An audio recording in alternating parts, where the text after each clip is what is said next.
میں سمجھتا ہوں کہ یہ انتہائی ناقابل برداشت بات ہے. میرا جگر پھٹتا ہے. مجھے شیعہ اتار کر بس سے میری شناخت کر کے مجھے گولی ماری جا رہی ہے. ناقابل برداشت. میں سوال کرتا ہوں پاکستان سے, پاکستان کی ریاست سے سوال کرتا ہوں. میرا سوال حکمرانوں سے نہیں ہے, حکومتوں کے پاس کچھ بھی نہیں, میں ان کو جانتا ہوں. یہ بالکل عاجز و ناتواں اور بے بس ہے. میں ریاست پاکستان سے سوال کرتا ہوں, مت باغی کرو لوگوں کو ریاست سے اور پاکستان سے. کون لوگ ہیں یہ؟ کس نے تیار کیا ہے ان کو؟ کس نے تیار کیا ہے ان کو؟ روک لو اس صورتحال کو. پاکستان کی ریاست زیر سوال آ چکی ہے. سٹیٹ, پاکستان کی سٹیٹ کا فیلئر ہے, یہ ناکام ہو چکی ہے پاکستان کی ریاست. پاکستان نے وعدہ کیا تھا اپنے شہریوں کو, ریاست پاکستان نے تشکیل پاکستان کے وقت آپ کے آباء و اجداد سے وعدہ کیا تھا کہ ہم آپ کی جائیداد کا, آپ کی زندگی کا, آپ کی حقوق کا, آپ کی عزت و آبرو کا تحفظ کریں گے. آج گاجر مولی کی طرح کٹ رہے ہیں لوگ, کوئی تحفظ نہیں ہے. میں صرف شیعوں کی بات اس لیے کرتا ہوں, یہاں آ کر میرا کلیجہ پھٹتا ہے کہ جب مجھے اتارتے ہو, میں پاکستان کا شہری ہوں, مجھے اتارتے ہو بس سے, شناخت کر کے گولی مارتے ہو, تو پھر میری ذمہ داری بنتی ہے کہ اس لیے میں کوئی اقدام کروں.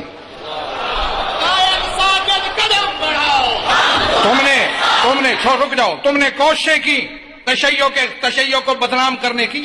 یہ کون کرتا رہا؟ یہ دیوار نویسیاں ہوتی رہیں, یہ سب کچھ لکھا جاتا رہا دیواروں پر, اور نعرے لگتے رہے, غلیظ نعرے اور غلیظ زبانیں استعمال ہوتی رہیں. کوئی قانون حرکت میں نہیں آیا. پاکستان جنگل تھا یا ریاست تھی؟ کوئی پالے ہوئے تھے تمہارے. اب آئے ہو اس مرحلے پہ کہ پاکستان کی ریاست کو زیر سوال قرار دیا. میں مطالبہ کرتا ہوں سول سوسائٹی کے محب وطن دانشور لوگوں سے, سول سوسائٹی کے محب وطن دانشور لوگوں سے, وہ آئیں پاکستان کو بچانے کے لیے اقدام کریں. آئیں پاکستان کو بچانے کے لیے اقدام کریں. اگر مجھے اتار کر شناخت کر کے مارو گے, پھر میری ذمہ داری ہے کہ میں اپنی شناخت بھی پیش کروں اور اپنی زندگی گزارنے کا طریقہ بھی پیش کروں. اور میں کہہ رہا ہوں, تمہیں کہہ رہا ہوں, صرف میری ذمہ داری نہیں ہے, تم میں سے ہر شخص شیعہ ہے. کچھ ذمہ داری میری زیادہ ہوگی, تم میں سے ہر شخص شیعہ ہے. سب کی ذمہ داری ہے. ناقابل برداشت ہے بس سے اتار کے شناخت کر کے مارو گے. میری ذمہ داری ہے کہ میں اسلام آباد کے بین الاقوامی پلیٹ فارم پر کھڑے ہو کر بتاؤں کہ میں شیعہ ہوں اور یہ ہے میری زندگی گزارنے کا طریقہ ہے.